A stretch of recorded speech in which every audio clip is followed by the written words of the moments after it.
beaucoup parler du culot des chrétiens qui se permettent de nier la Shoah, mais qui par contre n'ont aucun problème pour affirmer la réalité de la crucifixion. Tout ça d'une façon assez incroyable. Alors voilà un événement récent et qui a concerné des millions de personnes et qui est mis en question alors qu'un événement qui date d'il y a 2000 ans et qui a concerné une seule personne est accepté comme vérité de l'Évangile, c'est le cas de le dire. De la même façon, la disproportion est également évidente entre Moïse, qui fait sortir tout un peuple d'Égypte, et Jésus, qui rassemble quelques apôtres autour de lui pour fonder une église. Là encore, il y a une disproportion au niveau de l'importance des événements, l'importance observable des événements, qui ne peut que frapper. Et je trouve ça assez comique pour ma part, ça, cette disproportion, ce culot, ce toupet, comme on dit, cette chutzpah, comme disent comme on dit en yiddish, c'est-à-dire avoir le culot de nier des faits majeurs, massifs, récents, mais en revanche n'avoir aucun problème pour accepter des faits ponctuels,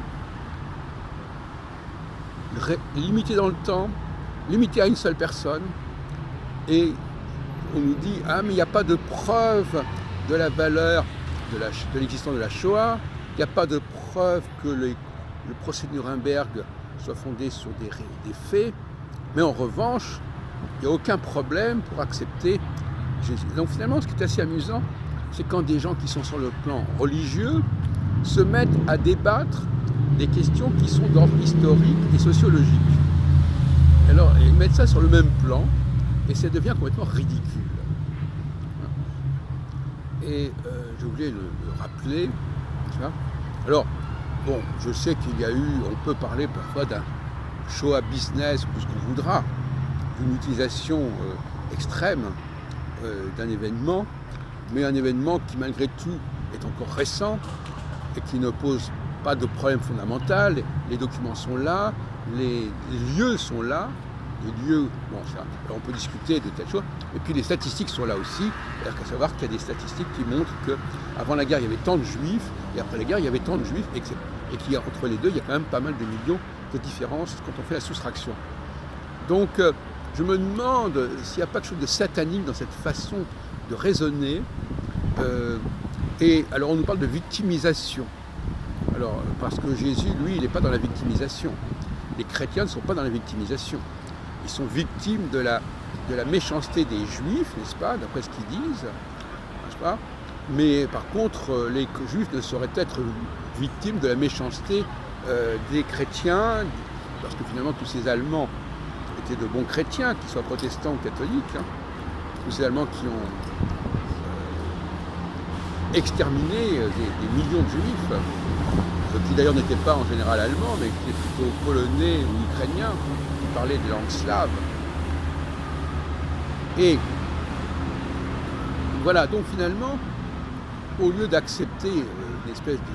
c'est même pas la peine de parler d'accepter une quelconque compensation, mais de confondre, de mélanger l'antijudaïsme et l'antisionisme.